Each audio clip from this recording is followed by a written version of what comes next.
আসসালামু আলাইকুম ওয়া রাহমাতুল্লাহি ওয়া বারাকাতুহু। ইন্নাল হামদালিল্লাহ ওয়াসসালাতু ওয়াসসালামু আলা রাসূলিহি মুহাম্মাদিন ওয়া আলিহি ওয়া আসহাবিহি ওয়া মা ওয়ালা, আম্মা বা'দ। সুপ্রিয় দর্শক শ্রোতাবৃন্দ এবং সুপ্রিয় মুসলিম ভাই বোনেরা, আমরা মহান আল্লাহ তাআলার দরবারে শুকরিয়া আদায় করছি। মহাগ্রন্থ আল কোরআনের তাফসীর বর্ণনা প্রসঙ্গের আজকের চতুর্থ পর্ব নিয়ে আপনাদের সামনে হাজির হওয়ার জন্য।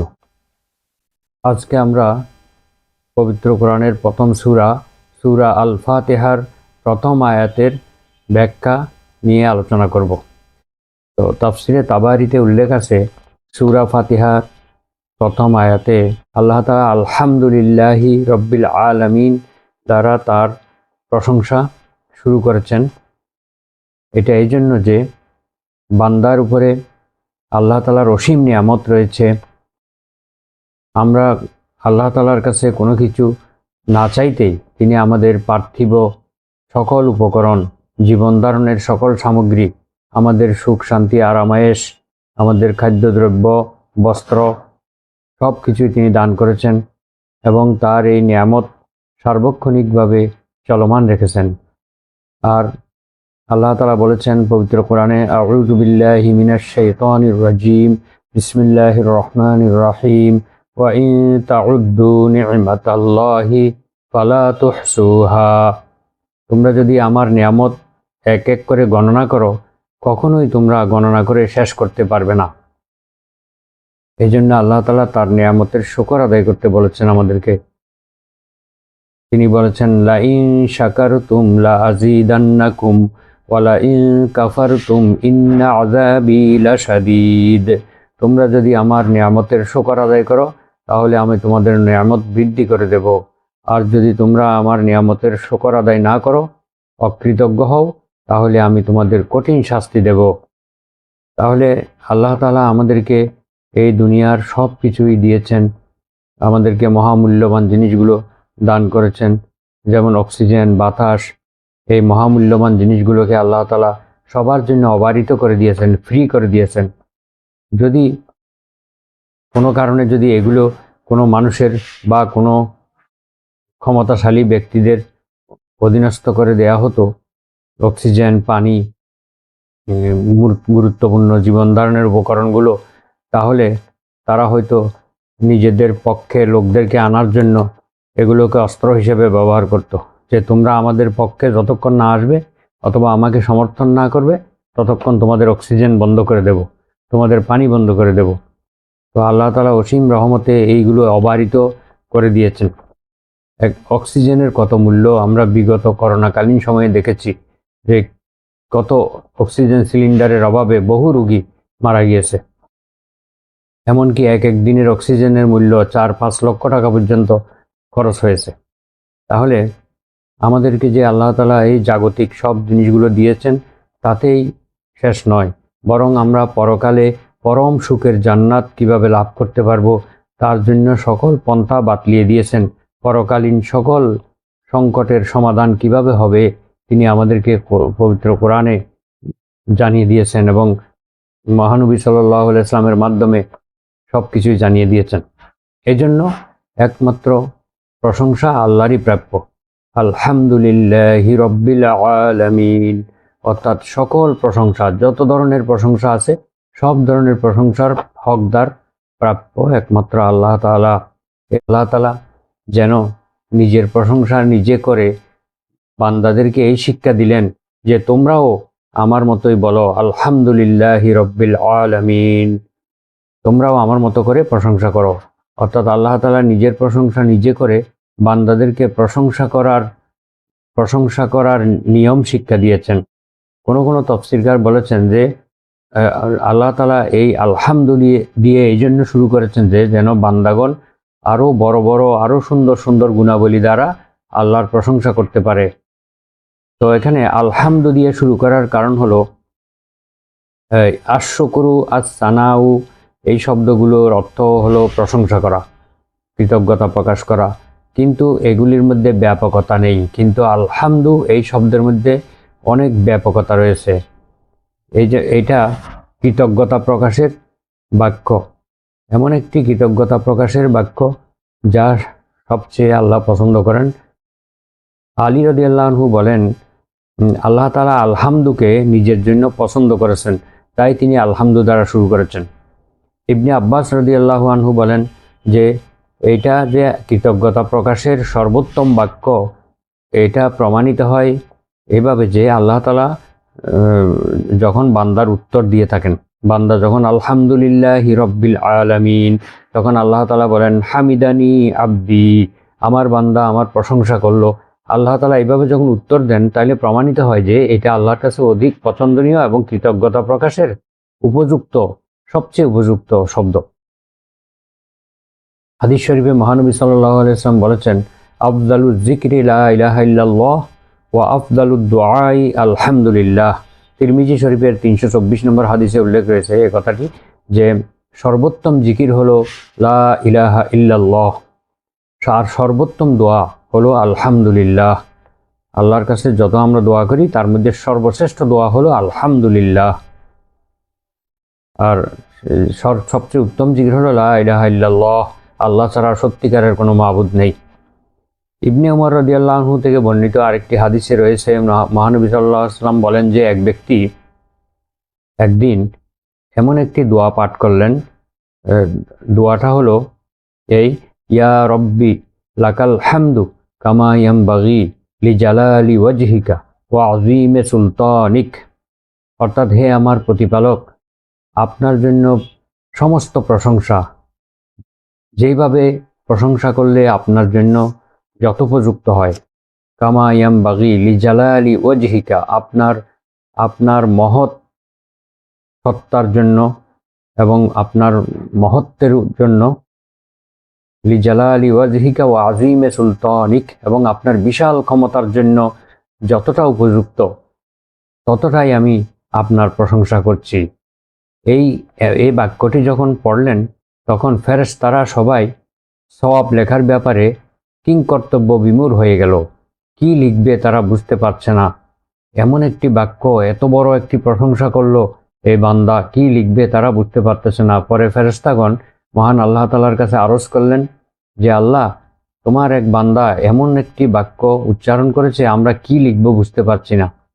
তখন আল্লাহ তাআলা বললেন, আল্লাহ সব কিছুই জানেন, তারপরেও ফেরেশতাদের থেকে জিজ্ঞেস করলেন যে তোমরা কি বলেছে সে বলো। তখন ফেরেশতাগণ বললেন যে এই বাক্যটি সে উচ্চারণ করেছে। তখন আল্লাহ তাআলা বলেন যে ঠিক আছে, সে যা বলেছে তোমরা তাই লিখে রাখো, আমি তার সাথে যখন সাক্ষাৎ হবে কিয়ামতের দিন বা পরকালে জান্নাতে, তখন আমি নিজ হাতে তার এই প্রতিদান দেব। সুবহানাল্লাহ। ইবনে মাজাহ শরীফের 2য় খণ্ডের 1249 নম্বর হাদিস এটি। তাহলে এই যে আলহামদু শব্দটি এতটাই বেশি গুরুত্বপূর্ণ যে আল্লাহ তাআলা এটাকে অনেক পছন্দ করেন এবং অতি উত্তম একটি শব্দ। এখন আলিফ লাম প্রয়োগ, এই যে আলহামদু, এর মধ্যে আলিফ লাম যে প্রয়োগ করা হয়েছে, এই আলিফ লাম, এটাকে বলা হয় আলিফ লামে ইস্তেগরাকি, যা একটি বিষয়ের সব কিছুকে অন্তর্ভুক্ত করে। যেমন হামদু অর্থ প্রশংসা, তো আলহামদু যখন বলবে সব ধরনের প্রশংসা, যত ধরনের প্রশংসা হতে পারে, সমস্ত প্রশংসা একমাত্র আল্লাহর জন্য। এখানে অন্য কারো প্রশংসা করার কোনো কিছুই নেই। আমরা যা কিছু লাভ করি, যা কিছু দেখি, সব কিছুতেই আল্লাহর প্রশংসাই প্রাপ্য, অন্য কারোর জন্য প্রশংসা প্রাপ্য নয়। তাই এখানে আলিফ লাম দ্বারা এটা সকল প্রকার প্রশংসা আল্লাহর জন্য এটা বোঝানো হয়েছে। এটা আরেকটা হাদিস থেকে বোঝা যায় যে মহানবী সাল্লাল্লাহু আলাইহি ওয়াসাল্লাম একটা হাদিসের একটি আলহামদু দ্বারা একটি দোয়া শিক্ষা দিয়েছেন, সেটা হলো আল্লাহুম্মা লাকাল হামদু কুল্লুহু, হে আল্লাহ, আপনার জন্য সকল প্রশংসা, ওয়া লাকাল মুলকু কুল্লুহু, আপনার জন্যই সকল রাজত্ব, সকল মালিকানা, অবিয়াদিকাল খাইরু কুল্লুহু, আর সকল প্রকার কল্যাণ আপনারই হাতে, ওয়া ইলাইকা ইউরজাউল আমরু কুল্লুহু, আর সকল বিষয় একমাত্র আপনার দিকেই প্রত্যাবর্তিত হবে। আপনার দিকেই ফিরে যাবে। তাহলে এই হাদিসটাতে সব ক্ষেত্রে সকল সকল সকল বলা হয়েছে। তো এটা দ্বারা বোঝা যাচ্ছে যে সব ধরনের প্রশংসা একমাত্র আল্লাহ তাআলার জন্য। এই হাদিসটি আত-তারগীব ওয়াত তাহরীব এই গ্রন্থের ২য় খণ্ডের ২৫৩ নম্বর উল্লেখ রয়েছে। এরপরে আমরা দেখতে পাই যে এই হামদ শুধু দুনিয়াতে নয়, জান্নাতের মধ্যেও জান্নাতবাসীরা এই তাদের যে সকল কাজকর্ম, কথাবার্তা, চলাফেরার সকল ক্ষেত্রে তারা এই হামদ শব্দটা ব্যবহার করবে। পবিত্র কোরআনে উল্লেখ রয়েছে, ওয়া আখিরু দাওয়াহুম আনিল হামদুলিল্লাহি রাব্বিল আলামিন। জান্নাতবাসীদের সব কথার শেষ কথা হবে, সকল প্রশংসা সমগ্র বিশ্বজাহানের প্রতিপালক আল্লাহর জন্য। তারা সকল কাজের পরে সব কিছুর শেষে এই কথাটা দিয়েই শেষ করবে, আলহামদুলিল্লাহি রাব্বিল আলামিন। এটাই তারা বলবে। আলহামদু সকল প্রশংসা, লিল্লাহি আল্লাহর জন্য। এখানে লিল্লাহি লাম, প্রথমে যে লামটা আছে এটা মালিকানা বোঝানোর জন্য। আল্লামু লিল মিলকিয়াত, অর্থাৎ এই লামটা মালিকানা বোঝানোর জন্য। সকল প্রশংসার মালিক, সকল প্রশংসার হকদার, সকল প্রশংসা প্রাপ্যতা একমাত্র আল্লাহর জন্য। তারপরে আছে আলহামদুলিল্লাহি, সকল প্রশংসা আল্লাহর জন্য। আল্লাহকে রব্বিল আলামিন, এখানে আল্লাহ তাআলার একটি গুণবাচক শব্দ উল্লেখ করা হয়েছে, রব্বুন। রব্বুন শব্দের আরবি শব্দের অর্থ হলো সর্বময় কর্তা, নেতা বা লিডার, সঠিকভাবে সজ্জিত ও সংশোধনকারী, যার যার যার এই অর্থে আল্লাহর নামটি শোভনীয় হয়েছে। অর্থাৎ আল্লাহ তাআলা সবচেয়ে উত্তম সংশোধনকারী। তিনি সব বিষয়ে তিনি সুসজ্জিত রয়েছেন এবং তিনি সকল বিষয়ের সর্বময় কর্তা। তো আল্লাহ ছাড়া আর কারো জন্য এই রব্বুন শব্দটি ব্যবহার করা হতে পারে না। আল্লাহ হচ্ছেন এই মহাবিশ্বের মহাব্যবস্থাপক। তিনি হচ্ছেন রব। রব কাকে বলে? যিনি সকল বস্তুকে অস্তিত্বহীন অবস্থা থেকে অস্তিত্বে আনয়ন করে, অস্তিত্ব দান করে। যেমন আমরা কিছুই ছিলাম না, কিন্তু আমরা এই পৃথিবীতে মানুষ হিসেবে এসেছি, এভাবে অন্যান্য প্রাণীরা এসেছে, কিন্তু আমরা এই পৃথিবীতে আসার আগে আমরা কোথায় ছিলাম কেউ জানি না। অস্তিত্বহীন অবস্থা থেকে আমাদেরকে অস্তিত্বে এনেছে। আর যিনি এই অস্তিত্বে আনেন তিনি হচ্ছেন রব। আর তিনি প্রত্যেক সৃষ্টিকে তার ক্ষুদ্র অসহায় অবস্থা থেকে তাকে পরিপূর্ণতায় পৌঁছে দেন। যেমন ধরেন মানব শিশু কতটা অসহায় অবস্থায় জন্মগ্রহণ করে, তাকে মা বাবার মাধ্যমে উত্তম রূপে লালন পালন করে, তাকে সবচেয়ে বড়সড় করে তাকে যুবক অবস্থায় পৌঁছে দেন। যুবক থেকে আবার ধীরে ধীরে তাকে বৃদ্ধ অবস্থায় পৌঁছিয়ে দেন এবং যে মাটি থেকে তাকে সৃষ্টি করা হয়েছে আবার সেই মাটিতেই ফিরিয়ে নিয়ে যান। এই এত বড় ক্ষমতা যার রয়েছে তিনি হচ্ছেন রব। আর এই কাজটা রব মহান আল্লাহ তাআলা ছাড়া আর কেউ করতে পারবে না, এই জন্য তিনি রব। তাহলে রবের একটি সংজ্ঞা হলো এই, যিনি সৃষ্টিকে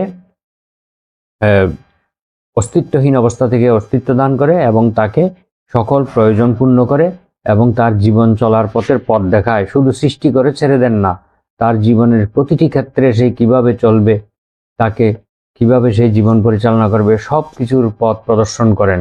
যেমন মানুষকে আল্লাহ সৃষ্টি করেছেন, মানুষের জীবনের যতগুলো ক্ষেত্র আছে সবগুলো ক্ষেত্রে সেই কিভাবে জীবন পরিচালনা করবে সব কিছুই আল্লাহ তাআলা শিক্ষা দিয়েছেন। এটা যদি বিশ্বাস না করে তাহলে সেই ইমানদার হবে না। যেমন আমরা মানুষ, আমাদের ব্যক্তিগত জীবন, পারিবারিক জীবন, সামাজিক জীবন, রাষ্ট্রীয় জীবন, অর্থনৈতিক জীবন, আন্তর্জাতিক জীবন, সকল ক্ষেত্রে আল্লাহ তাআলা আমাদেরকে দিক নির্দেশনা দিয়েছেন, আইন বিধান দিয়েছেন। যদি আমরা সেটাকে অস্বীকার করি, জীবনের কোনো একটি ক্ষেত্রে আল্লাহকে অস্বীকার করি, তাহলে কিন্তু আমরা আল্লাহর প্রতি ইমানদার বলেও গণ্য হব না। আমাদের ইমান থাকবে না। এই জন্য এটা বিশ্বাস করতে হবে যে আল্লাহ সব কিছু আমাদেরকে দিয়েছেন। তো এখন আল্লাহ তাআলা ছাড়া এই কাজটি আর কেউ করতে পারে না। তিনি সৃষ্টি করে শুধু ছেড়ে দেন নাই, সবাইকে, সব ধরনের প্রাণীকে, সব ধরনের সৃষ্টিকে তিনি পথ দেখিয়েছেন। এমনকি ক্ষুদ্র পিঁপড়ার চাইতে ক্ষুদ্র প্রাণীকেও তিনি পথ দেখিয়েছেন, কিভাবে তারা আহার সংগ্রহ করবে, কিভাবে তারা জীবনযাপন করবে। সকল প্রাণীকে তিনি শিক্ষা দিয়েছেন। এইভাবে যাবতীয় প্রয়োজন পূর্ণ করেন আমাদের জীবনে। সৃষ্টি জগতের প্রত্যেকের জীবনে কার কি দরকার, কোন সময়ে কি দরকার, প্রতিটি জিনিস তিনি যথাযথভাবে সরবরাহ করেন, আমাদেরকে সকল প্রয়োজন পূর্ণ করেন। এই ধরনের সব ধরনের প্রয়োজন পূর্ণ করার মতো এরকম আরেকটি শক্তি এই পৃথিবীতে নেই। কোনো রাজা বাদশাহ কেউ এটা করতে পারবে না। মানুষের সকল প্রয়োজন যথাসময়ে পূরণ করা, এটি আল্লাহ ছাড়া আর কেউ পারবে না। এই কোয়ালিটি অন্য কোনো সত্তা বা অন্য কোনো ব্যক্তির নেই। যেমন পবিত্র কোরআনে একটি ঘটনা উল্লেখ আছে, মুসা আলাইহিস সালাম তার ভাই হারুন আলাইহিস সালামকে নিয়ে তারা যখন ফেরাউনের কাছে গেলেন দাওয়াত দেওয়ার জন্য, আল্লাহ তাআলার নির্দেশে আল্লাহ বললেন, তোমরা যাও, তোমাদের সাথে আমি আছি, তোমরা ফেরাউনের কাছে গিয়ে ইজহাব ইলা ফিরআউনা ইন্নাহু তাগা, তোমরা দুজন যাও, ফিরআউনের কাছে যাও, সে সীমা লঙ্ঘন করেছে, তাকে তুমি দাওয়াত দাও, অত্যন্ত নম্রভাবে ভদ্রভাবে তাকে দাওয়াত দাও। যখন দাওয়াত দিতে গিয়েছে তখন ফিরআউন জিজ্ঞেস করলো, ক্বালা ফামান রাব্বুকুমা ইয়া মূসা, রব, হে মূসা, তোমাদের রবকে? তোমাদের কেন বলেছেন? যে তারা দুইজন একসঙ্গে গিয়েছিলেন। রব্বুকুমা অর্থাৎ তোমাদের দুইজনের রব, তোমাদের দুইজনের প্রতিপালক কে? তখন মূসা আলাইহিস সালাম একটি সুন্দর উত্তর দিয়েছিলেন, সেটাও কোরআনে উল্লেখ রয়েছে। ক্বালা রাব্বুনাল্লাযী আ'তা কুল্লা শাইইন খালকাহু সুম্মা হাদা। মূসা আলাইহিস সালাম বললেন, আমাদের রব তো এমন একজন সত্তা, যিনি সকল সৃষ্টিকে যথাযথভাবে সৃষ্টি করেছেন এবং তাদেরকে সবাইকে জীবন চলার পথ প্রদর্শন করেছেন, সঠিক পথ, সঠিক রাস্তা দেখিয়েছেন। এই পৃথিবীতে সবচেয়ে বড় নেয়ামত হলো, আল্লাহ তাআলার সবচেয়ে বড় অনুগ্রহ হলো সঠিক পথ খুঁজে পাওয়া। পৃথিবীর কোটি কোটি মানুষ, বর্তমানে 700-800 কোটি মানুষ, বেশিরভাগ মানুষই হলো পথহারা মানুষ, সঠিক পথের দিশা পাচ্ছে না। তাদের জ্ঞান, গরিমা, অর্থ, সামর্থ্য, প্রভাব, প্রতিপত্তি, শক্তি, সামর্থ্য কোনো কিছুর অভাব নেই, কিন্তু তারা সঠিক পথ থেকে বিচ্যুত হয়েছে। এটি মানুষের জন্য একটি চরম দুর্ভাগ্যের ব্যাপার। আমরা সঠিক পথ পাওয়া, এটা আমাদের আল্লাহ তাআলার পক্ষ থেকে সবচেয়ে বড় নিয়ামত হলো হেদায়েত পাওয়া, সঠিক পথের দিশা খুঁজে পাওয়া। তো মূসা আলাইহিস সালাম এই জন্য এমন একটি সুন্দর উত্তর দিয়েছিলেন যে আমার রব হচ্ছেন তিনি, যিনি সব কিছুকে সুন্দরভাবে সৃষ্টি করার পরে সেই সেই বিষয়গুলিকে তিনি তার রাস্তা দেখিয়েছেন, সঠিক রাস্তা দেখিয়েছেন, যেই পথে গেলে সেই তার রবকে পাবে, রবের সান্নিধ্য পাবে, রবের সন্তুষ্টি অর্জন করতে পারবে, তিনি হচ্ছেন রব। তো এই বিষয়টি বিবেক, বুদ্ধি, চিন্তা শক্তি, চিন্তা চেতনার মাধ্যমে অর্জন করতে হবে। সঠিক বুদ্ধিমান, সঠিক জ্ঞানী, চিন্তাশীল ব্যক্তি হচ্ছে তারাই যারা সঠিক পথ খুঁজে পায়। সঠিক পথ যদি আমরা খুঁজে না পাই, তাহলে আমাদের জ্ঞানের কোনো মূল্য নেই, আমাদের বুদ্ধি, আমাদের চিন্তা, আমাদের সম্পদ, আমাদের প্রভাব প্রতিপত্তি কোনো কিছুই আমাদের কোনো কাজে আসবে না। এই জন্য আমাদেরকে হেদায়েতের রাস্তা খুঁজতে হবে, সঠিক পথ কোনটি তা খুঁজে বের করতে হবে, তাহলেই আমাদের মানব জন্ম সার্থক হবে। মরীচিকার পিছনে দৌড়ালে আমরা কখনোই সঠিক পথ খুঁজে পাবো না। মরুভূমিতে পথ চলতে গিয়ে মানুষ দেখে অনেক দূরে বালি চিকচিক করতেছে, দূর থেকে পানির মতো মনে হয়। তৃষ্ণার্ত ব্যক্তি সেখানে ছুটে যায়, গিয়ে দেখে সেখানে কোনো পানি নেই, মরীচিকা চিকচিক করতেছে। কারণ এই পৃথিবীতে বহু মানুষ আমরা মরীচিকার পিছনে ছুটছি, সঠিক পথ থেকে আমরা অনেক দূরে বিচ্যুত হয়ে গিয়েছি। মহান আল্লাহ আমাদের সকলকে সঠিক পথ খুঁজে পাওয়ার তৌফিক দান করুন, আমিন। এইভাবে আল্লাহ তাআলা দেখা যায় যে পবিত্র কোরআনে এবং হাদিসে অসংখ্য দোয়ার মধ্যে রব শব্দটি ব্যবহার করা হয়েছে। যেমন একটি সবচেয়ে বেশি পঠিত একটি দোয়া আছে পবিত্র কোরআনের আয়াত, অবশ্য এটা, রব্বানা আতিনা ফিদ দুনিয়া হাসানা ওয়া ফিল আখিরাতি হাসানা ওয়া কিনা আযাবান্নার। এখানে কিন্তু রব্বানা দিয়ে বলা হয়েছে, অর্থাৎ হে আমাদের রব, হে আমাদের প্রতিপালক, আপনি আমাদেরকে দুনিয়াতে এবং আখিরাতে কল্যাণ দান করুন, আমাদেরকে জাহান্নামের আগুন থেকে রক্ষা করুন। এভাবে কোরআনে আরও রয়েছে রব্বানা হাবলানা মিন আজওয়াজিনা কুররাতা আয়ুন, হে আমাদের রব, আপনি আমাদের পরিবারবর্গ সন্তান সন্ততিদের মধ্য থেকে আমাদের চক্ষু শীতলকারী বানান এবং আমাদেরকে ওয়াজআলনা লিল মুত্তাকিনা ইমামা, আমাদেরকে মুত্তাকিদের ইমাম বানিয়ে দিন।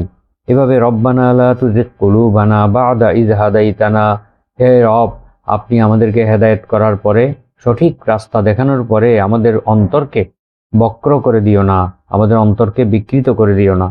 এভাবে রব্বানা লা তুআখিযনা ইন নাসিনা, সূরা বাকারার শেষ আয়াতে আল্লাহ বলছেন, হে আমাদের রব, এভাবে আমাদেরকে শিক্ষা দিয়েছেন আল্লাহ তাআলা যে হে আমাদের রব, আপনি আমাদেরকে ধরপাকড় করবেন না যা আমরা ভুলে যাই, ভুলক্রমে করে ফেলি। এভাবে কোরআনে অসংখ্য দোয়া পাওয়া যাবে যা রব্বানা দিয়ে করা হয়েছে। তার সৃষ্টি জগতের বর্ণনা দেওয়ার পর, তিনি যে রব তার বর্ণনা দেওয়ার পর তিনি বলতেছেন যালিকুমুল্লাহু রাব্বুকুম লা ইলাহা ইল্লা হুয়া খালিকু কুল্লি শাই, এইটাই হচ্ছে তোমাদের রব, যেই বর্ণনা একটু আগে আমি দিয়েছি যে আমি একক অদ্বিতীয়, আমার কোনো সন্তান সন্ততি নেই, আমি আকাশ এবং জমিনের মালিক, আমি সব কিছু সৃষ্টি করেছি, আমার এইগুলি সব নিদর্শন।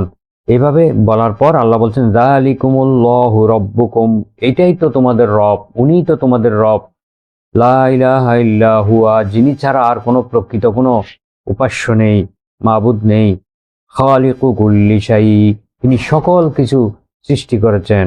সূরা আনআমের 102 নম্বর আয়াত এটি। এভাবে রব যিনি, তিনি সকল সৃষ্টির রিজিকের দায়িত্ব তিনি গ্রহণ করেন। আল্লাহ তাআলা বলেন ওয়ামা মিন দাব্বাতিন ফিল আরদি ইল্লা আলাল্লাহি রিজকুহা, পৃথিবীর বুকে বিচরণশীল যত প্রাণী রয়েছে সবার রিজিকের দায়িত্ব আমি আল্লাহর উপরে দায়িত্ব। তো সূরা হুদের 6 নম্বর আয়াতে এটা উল্লেখ রয়েছে। তাহলে রব ছাড়া এই কাজটি কেউ করতে পারবে না, কেউ সকলের রিজিকের দায়িত্ব গ্রহণ করতে পারবে না। এক এক প্রাণীর খাবার এক এক রকম, এক এক সৃষ্টির খাবার এক এক রকম, এই সব ধরনের খাবারের যোগান আল্লাহ তাআলা দিচ্ছেন। এগুলি কিন্তু কারো পক্ষে, কোনো রাজা বাদশার পক্ষে, কারো পক্ষে এটা সম্ভব হবে না। আল্লাহ তাআলা বলছেন আলা লাহুল খালকু ওয়াল আমরু তাবারাকাল্লাহু রাব্বুল আলামিন, সূরা আরাফের 54 নম্বর আয়াতে বলছেন সাবধান, সৃষ্টি যার, বিধান চলবে তার।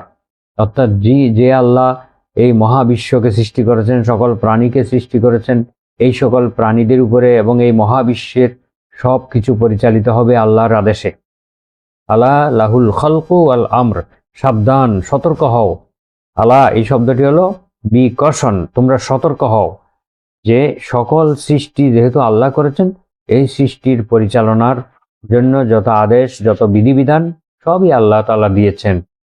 এখন আমরা আল্লাহকে সৃষ্টিকর্তা মানি, তাকে উপাস্য মানি, কিন্তু তাকে বিধানদাতা যদি না মানি তাহলে কিন্তু এই আয়াতের বিপক্ষে চলে যাব আমরা, ফলে আমরা আর মুমিন থাকব না।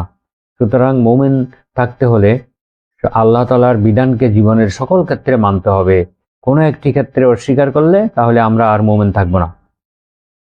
তাবারাকাল্লাহু রাব্বুল আলামিন, আল্লাহ তাআলা হচ্ছেন মহাবরকতময়, তিনি মহাবিশ্বের প্রতিপালক। এছাড়া আমাদের ইবাদত করার ক্ষেত্রেও কিন্তু এখানে রব শব্দটা এসেছে, রবের ইবাদত করতে বলা হয়েছে। সূরা বাকারার 21 নম্বর আয়াতে আল্লাহ বলছেন ইয়া আইয়ুহান নাসু উবুদু রাব্বাকুমুল্লাযী খালাকাকুম ওয়াল্লাযীনা মিন ক্বাবলিকুম লাআল্লাকুম তাত্তাকুন, হে মানব জাতি, হে মানব মণ্ডলী, তোমরা একমাত্র তোমাদের রবের ইবাদত করো, যিনি তোমাদেরকেও সৃষ্টি করেছেন, তোমাদের পূর্ববর্তী বংশধরদেরকেও সৃষ্টি করেছেন, যাতে তোমরা আমাকে ভয় করতে পারো, মুত্তাকি হতে পারো। তাহলে বিশ্ববাসীকে আল্লাহ তাআলা আহ্বান জানিয়েছেন তারা যেন এক আল্লাহর রবের, যেই রব তাদেরকে এত কিছু দিয়েছেন, তার নিয়ামত চলমান রেখেছেন, কোনো নিয়ামত বন্ধ করে দেননি। দুনিয়াতে এত নাফরমানি করার পরেও, আল্লাহর বিরোধিতা করার পরেও, আল্লাহর উপাসনা না করা সত্ত্বেও আল্লাহ তাআলা কিন্তু সকলকে তার রিজিক দিয়ে যাচ্ছেন, অক্সিজেন দিয়ে যাচ্ছেন, পানি দিয়ে যাচ্ছেন, তাদের জীবন বাঁচিয়ে রেখেছেন, তাদেরকে সব সুযোগ সুবিধা দিয়ে যাচ্ছেন।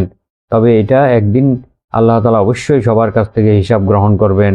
রব্বুকাল গফুরুর রহমা, হে রাসূল আপনার রব হচ্ছে পরম ক্ষমাশীল এবং তিনি অত্যন্ত দয়াবান।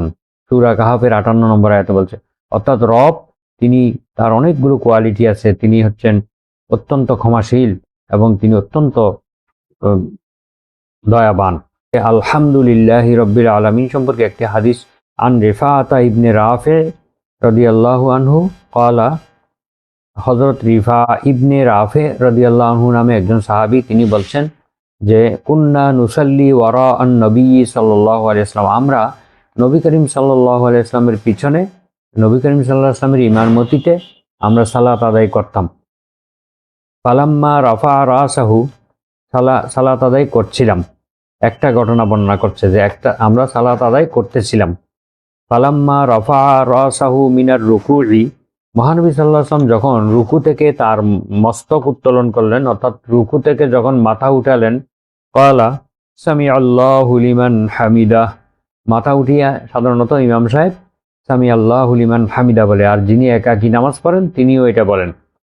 তখন ক্বালার রাজুলু ওয়ারাআহু, ওই যে লোকটি, যে একটি লোক নবীজির পিছনে যে সালাত আদায় করতেছিল, অন্যান্য সাহাবীদের সঙ্গে একটা লোক সালাত আদায় করছিল, এই লোকটাকে, তার নাম কিন্তু এখানে বলা হয়নি। লোকটি কি বলল? রব্বানা লাকাল হামদ হামদান কাসীরান তাইয়িবান মুবারাকান ফীহ।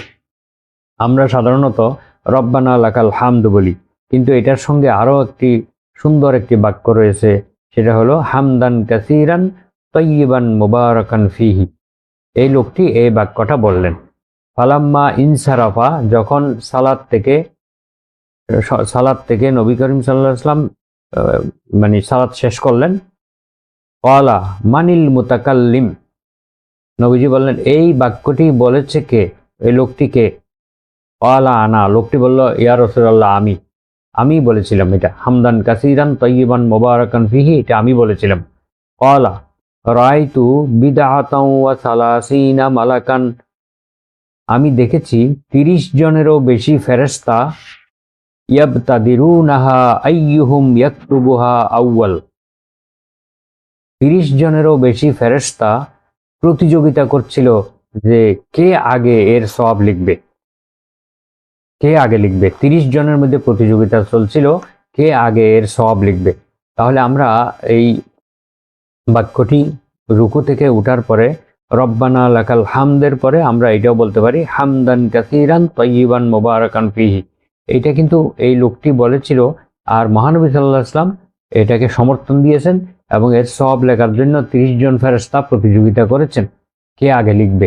তাহলে এই ঘটনা থেকে, এই হাদিস থেকে বোঝা যায় যে এই বাক্যটি পড়া অত্যন্ত ফজিলতের কাজ, অত্যন্ত সওয়াবের কাজ। এর অর্থ হচ্ছে রব্বানা লাকাল হামদ, হে আমাদের রব আপনার জন্যই সকল প্রশংসা, এমন প্রশংসা যা অত্যন্ত বেশি, হামদান কাসীরান, যেই প্রশংসা অত্যন্ত ব্যাপক, তাইয়িবান, যেই প্রশংসা অত্যন্ত পবিত্র, মুবারাকান ফীহি, এবং যেই প্রশংসার মধ্যে অনেক কল্যাণ রয়েছে, বরকত রয়েছে। তাহলে দেখেন এই বাক্যটার মধ্যে যে কত বড় বিষয়, কত গভীর অর্থ রয়েছে। এজন্য আমরা এটা পাঠ করব, হামদান কাসীরান তাইয়িবান মুবারাকান ফীহি, এটা বলবো। এটা বলাটা সহজ। ইমাম সাহেব রুকু থেকে দাঁড়িয়ে বেশ কিছুক্ষণ তো দাঁড়িয়ে থাকেন, ওই সময় এই দোয়াটি পড়া কোনো অসুবিধা নেই, রব্বানা লাকাল হামদ হামদান কাসীরান তাইয়িবান মুবারাকান ফীহি। আবার কেউ কেউ এর সঙ্গে আরো একটা, যে একটু আগে যেটা বললাম, রব্বানা লাকাল হামদ হামদান কাসীরান তাইয়িবান মুবারাকান ফীহি, এটার পরে আরো বলতে পারি আমরা ইয়া রব্বি লাকাল হামদু কামা ইয়ামবাগি লিজালালি ওয়াজহিকা ওয়া আযীমি সুলতানিক। যেই বাক্যটি পড়ার কারণে এক ব্যক্তির সওয়াব কিভাবে লিখবে ফেরেশতারা বুঝতে পারতেছিল না, তখন আল্লাহ তাআলা বলছিলেন যে এই সওয়াব তোমাদের লেখার দরকার নাই, তোমরা যে বাক্যটি বলেছে সেটাই লিখে রাখো, কিয়ামতের দিন আমি তাদের সঙ্গে সাক্ষাৎ করে তাদেরকে নিজ হাতে পুরস্কার দেব। তাহলে এই হামদের কত গুরুত্ব এবং ফজিলত রয়েছে তা আমরা এই হাদিস এবং পবিত্র কোরআনের আলোচনা থেকে বুঝতে পারলাম। এবারে আমরা আসি রব্বুন শব্দের অর্থ আমরা বললাম, এবার আলামিন, আলামিন শব্দটি বহু বচনের, এক বচন হচ্ছে আলাম। আল্লাহ ব্যতীত সকল সৃষ্টিকে আলাম বলা হয়। আলাম শব্দের অর্থ হলো আসলে আলাম শব্দের অর্থ হলো চিহ্ন, প্রতীক, সিম্বল, আলামত। এটি আলামত থেকে এসেছে। তো আলামত থেকে এসেছে যেহেতু আল্লাহ তাআলার প্রত্যেকটি সৃষ্টি এক একটি আল্লাহ তাআলার নিদর্শন, এক একটি আলামত, এই জন্য এটাকে আলাম বলা হয়। আকাশ, জল জল এবং স্থলের যাবতীয় জীবকে আলাম বলা হয়। এক একটি যুগ বা সময়কেও আলাম বলা হয়। এক একটি যুগ, যেমন সম্রাট শাহজাহানের যুগ, খলিফা আবু বকর রাদিয়াল্লাহু আনহুর যুগ, ওমর রাদিয়াল্লাহু আনহুর যুগ, এরকম এক একটা যুগকেও আরবিতে আলাম বলা হয়। তো আবার কোনো কোনো তাফসীরকারক বলেছেন প্রতিটি বিবেক সম্পন্ন প্রাণীকেও আলাম বলা হয়। মানব, দানব, জিন, শয়তান প্রত্যেকটি এক একটি আলাম। আবু উবাইদা এবং ফাররা রহিমাহুমাল্লাহর মতে এই বিষয়টি রয়েছে, প্রত্যেক বিবেকবান মানুষ, বিবেকবান প্রাণীকে আলাম বলা হয়। মানব, দানব, শয়তান, জিন, জলে স্থলে যতগুলো প্রাণী আছে সবগুলোকে এক একটি আলাম বলা হয়। তো তাফসিরে আহকামুল কোরআনের লেখক আল্লামা আবু বকর জাসসাস রহমাহুল্লাহ বলেন, ইহকাল এবং পরকালে যা সৃষ্টি করেছেন সবগুলোই হচ্ছে আলাম। আল্লাহ তাআলা ইহকালে এবং পরকালে যা কিছু সৃষ্টি করেছেন সবগুলোই হচ্ছে আলাম বা এক একটি জগৎ। যেমন মানুষের জন্য 4টি জগৎ রয়েছে। আমরা এই দুনিয়াতে আসার আগে সবাই আলামে আরওয়াহের মধ্যে ছিলাম, অর্থাৎ রূহের জগৎ। রূহের বহু বচন হচ্ছে আরওয়াহ। আলামে আরওয়াহের মধ্যে আমরা সবাই ছিলাম, সকল রূহ সেখানে একত্রে ছিল। সেখান থেকে ধারাবাহিকভাবে আমরা এই পৃথিবীতে আসছি এবং বাকি রূহগুলো কিয়ামত পর্যন্ত আসবে। এরপরে আমরা এই আলামে আরওয়াহে থেকে এসেছি আমরা আলামে দুনিয়া, দুনিয়ার জগতে, আলামে দুনিয়াতে এসেছি। এবার আলামে দুনিয়া থেকে আমরা যখন চলে যাব তখন যাব আলামে বারজাখ, অর্থাৎ কবরের জীবন। বারজাখ শব্দের অর্থ হলো পর্দা, পর্দা দিয়ে ঘেরা একটি জীবন। কবরের জীবন থেকে কেউ কোনো সংবাদ পায় না, সেখানকার খোঁজ খবর কেউ জানে না। এটা একেবারেই পর্দা দিয়ে ঘেরা, আবৃত, সেখান থেকে কোনো কিছু দেখা যায় না, শোনা যায় না, তাই এটাকে বারজাখ বলা হয়। আলামে বারজাখ মানে কবরের জীবন। এরপরে আমরা যাব চতুর্থ আলাম, সেটা হলো আলামে হাসর, অর্থাৎ হাসরের জগৎ। হাসর শব্দের অর্থ হলো দি ডে অফ অ্যাসেম্বলি, অর্থাৎ একত্রিত হওয়ার দিন। একত্রিত হওয়াকে আরবিতে হাসর বলা হয়। যেহেতু এখানে এদিন সকল প্রাণী, সকল সৃষ্টি একত্রিত হবে, তাই এটাকে হাসর বলা হয়। তো আমাদের জন্য এই 4টি জগৎ রয়েছে। তো আলামে হাসর থেকে সিদ্ধান্ত হবে মানুষ কোথায় যাবে, তার পরিণতি কি হবে, জান্নাতে যাবে না জাহান্নামে যাবে। এই হাসরের ময়দানে এখানেই থেকে সিদ্ধান্ত হবে। তাহলে এই যে এগুলিও কিন্তু এক একটি আলাম। আখেরাতের জীবনের জান্নাত, জাহান্নাম, এই যে হাসরের ময়দান, এগুলোও কিন্তু এক একটি আলাম। এটি তাফসিরে কুরতুবিতেও এই বিষয়টি এর সমর্থনে বর্ণনা রয়েছে। যেমন আলামিন সম্পর্কে ফেরাউন মুসা আলাইহিস সালাম এবং হারুন আলাইহিস সালামকে প্রশ্ন করেছিলেন, ক্বালা ফিরআউনু ওয়া মা রাব্বুল আলামিন। ফেরাউন বলল, রব্বুল আলামিন এটা আবার কি? এটা আবার কি জিনিস? ওয়া মা রাব্বুল আলামিন, বিশ্বজগতের প্রতিপালক এটা কে জিনিস? আমি তো বিশ্বজগতের প্রতিপালক। নাউযুবিল্লাহ। সে বলছিল আনা রব্বুকুমুল আলা। ফিরআউন বলছিল আমি তোমাদের সবচেয়ে বড় প্রতিপালক। তো সে এই জন্য ঠাট্টা করে সে বলতেছে রব্বুল আলামিন এটা আবার কি? তখন মুসা আলাইহিস সালাম উত্তর বলেছিলেন, ক্বালা রব্বিস সামাওয়াতি ওয়াল আরদি ওয়া মা বাইনাহুমা ইন কুনতুম মুকিনিন। মুসা আলাইহিস সালাম বললেন, রব্বুল আলামিন হচ্ছে তিনি যিনি আকাশসমূহের প্রতিপালক, পৃথিবীর প্রতিপালক এবং আকাশ ও পৃথিবীর মধ্যবর্তী স্থানে যা কিছু আছে সব কিছুর প্রতিপালক। ইন কুনতুম মুকিনিন, তোমরা যদি দৃঢ় বিশ্বাসী হও, তোমরা যদি বিশ্বাসী হও তাহলে তোমাদের এটাই বিশ্বাস করা উচিত যে আল্লাহ তাআলা হচ্ছেন আসমান এবং জমিন এবং এর মধ্যবর্তী যা কিছু আছে, সৌরজগৎ, গ্রহ, নক্ষত্র, যেই জগৎ আমরা দেখি নাই, সে অদৃশ্য জগৎ, সব জগতের প্রতিপালক হচ্ছেন আল্লাহ তাআলা। আলাম সৃষ্ট বস্তু, তার সৃষ্টিকর্তার অস্তিত্বের পরিচয় বহন করে। আলামকে আলাম এই জন্য বলা হয় যে এটা একটি চিহ্ন। কিসের চিহ্ন? যে চিহ্নের মাধ্যমে এই সৃষ্টির সৃষ্টিকর্তাকে চেনা যায়।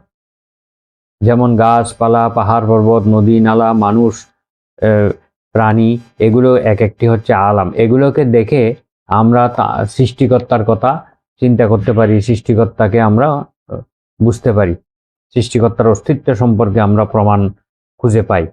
এজন্য এগুলোকে আলাম বলা হয়। আল্লাহ তাআলার অস্তিত্বের প্রমাণ বহন করে এই এক একটি সৃষ্টি, পরিচয় বহন করে এবং তার একত্ববাদের চিহ্ন, প্রতীক রূপে এগুলি কাজ করে। এই আলামত শব্দটি পবিত্র কোরআনে বিভিন্নভাবে এসেছে।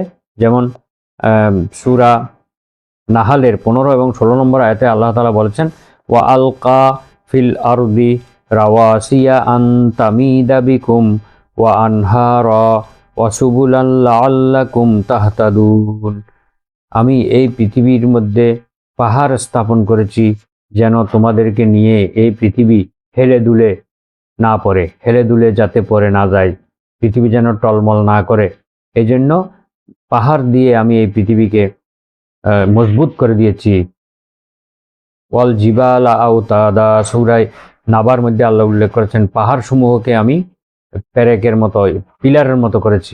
যেভাবে পিলারের মাধ্যমে একটি বিল্ডিং মজবুত হয়, পিলার যদি মজবুত হয় ওই স্থাপনাটা মজবুত হয়, তাই আল্লাহ তাআলা এই পৃথিবীকে, পাহাড়কে পিলার স্বরূপ করেছেন যে যেন পৃথিবী নড়াচড়া না করে। ওয়া আলামাতিন, এবং আরো অনেকগুলো আলামত আমি স্থাপন করেছি, অনেকগুলো আলামত, অনেকগুলো নিদর্শন আমি সৃষ্টি করেছি। অবিন নাজমি হুম ইয়াহতাদুন, বিশেষ করে আকাশের নক্ষত্র দেখে মানুষ বিভিন্ন পথ খুঁজে পায়। সমুদ্র পথে, মরুভূমির পথে মানুষ যখন পথ হারিয়ে ফেলে তখন নির্দিষ্ট নক্ষত্র দেখে দেখে তারা পথের দিশা পেয়ে থাকে। পবিত্র কোরআনে আরো উল্লেখ রয়েছে, ইন হুয়া ইল্লা যিকরুল লিল আলামিন, নিশ্চয়ই এই কোরআন বিশ্ববাসীর জন্য একটি স্মরণিকা। তারা এটাকে একটি স্মারক লিপি হিসেবে গ্রহণ করবে, স্মরণীয় একটি বিষয় হিসেবে তারা এটাকে গ্রহণ করবে। এটি সূরা তাকবীরের 27 নম্বর আয়াতে উল্লেখ রয়েছে। এছাড়া আমরা যা কিছু করি আমাদের জীবনে সব কিছু আমাদের রবের জন্যই নিবেদিত।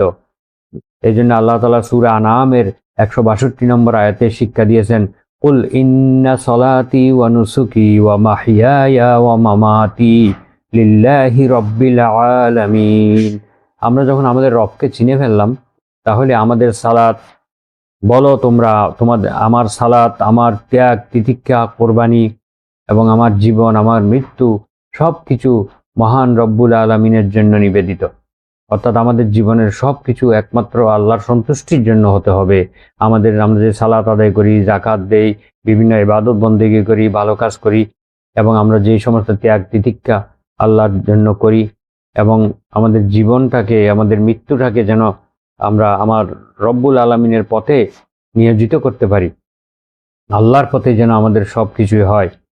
এইটা আল্লাহ শিক্ষা দিয়েছেন যে তোমার রবের জন্যই সবকিছু হতে হবে। যে রব তোমাকে এত অনুগ্রহ করেছেন, এত নিয়ামত দিয়েছেন, সেই রবের জন্যই তোমার জীবন এবং তোমার মরণ, তোমার সালাত, তোমার কোরবানি, তোমার সম্পদ সব কিছু নিবেদিত হওয়া চাই। তো আমরা আজকে একটি মাত্র আয়াত আলহামদুলিল্লাহি রাব্বিল আলামিনের ব্যাখ্যা সংক্ষিপ্তভাবে শেষ করলাম। আল্লাহ তাআলা আমাদেরকে এই আয়াতের ব্যাখ্যা থেকে সঠিকভাবে বুঝে আমল করার তৌফিক দান করুন এবং দুনিয়া ও আখিরাতে আমাদেরকে সফলতা দান করুন। আসসালামু আলাইকুম ওয়া রাহমাতুল্লাহি ওয়া বারাকাতুহু। সুবহানাকা আল্লাহুম্মা ওয়া বিহামদিকা আশহাদু আল্লা ইলাহা ইল্লা আনতা আস্তাগফিরুকা ওয়া আতুবু ইলাইক।